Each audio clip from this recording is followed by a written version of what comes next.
नमस्कार मित्रांनो, तर रात्री एवढा मुसळधार पाऊस झाला आमच्या इकडं की सगळ्या घराने पाणी शिरले इकडं खाली.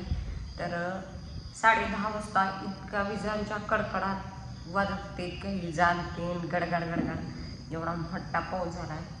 तर ह्या आपल्या घरापुरतं पाणी आलं, तर आता वाहून गेले आणि निमार्द पाणी राहिले तरी त्या घराच्या आतमध्ये पाणी शिरलं होतं मित्रांनो. तर एवढा मोठा मुसळधार पाऊस रात्री पडला. तर चला तुम्हाला पाणी बघा हे सगळं ना हो का इथपर्यंत गच्च भरलं होतं. रात्री एवढं पाणी साचलं होतं. तर त्यात पाणी वाहते, तर तिकडून पाणी सगळं पलीकडल्या रानात जाते.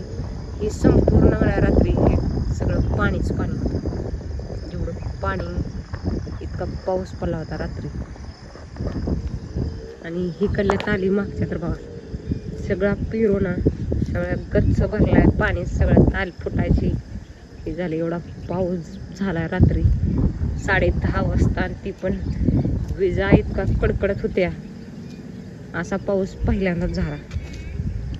बघा सगळं पाणीच पाणी.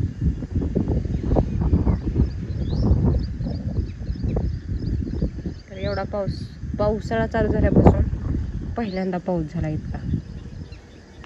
तर आता मस्तपैकी ऊन पडायला लागले. तर असलाच पाऊस बरा मोठा येऊन उघडलेला. सगळं पाणीच पाणी. तिकडल्या तुरी तर बाबा सगळ्या खाली झोपल्या. तर रात्री एवढा पाऊस पडला आणि एवढ्या विजा तर कडकडत होत्या.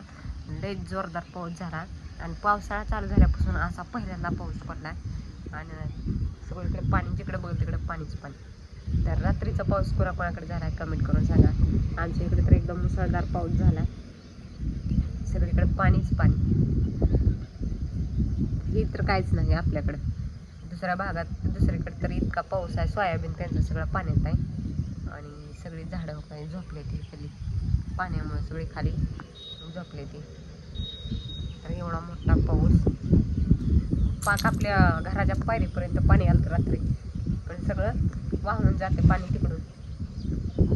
सगळं पाणी खाली जातं तिकडं तर किती कसं झालं असेल तिकडं. हे बघा आपला कागद लावला होता, त्या कागदाचे काय हाल झाले. एवढं वारं कावदान सुटलं होतं आणि विजांचा कडकडाट जोरदार पाऊस.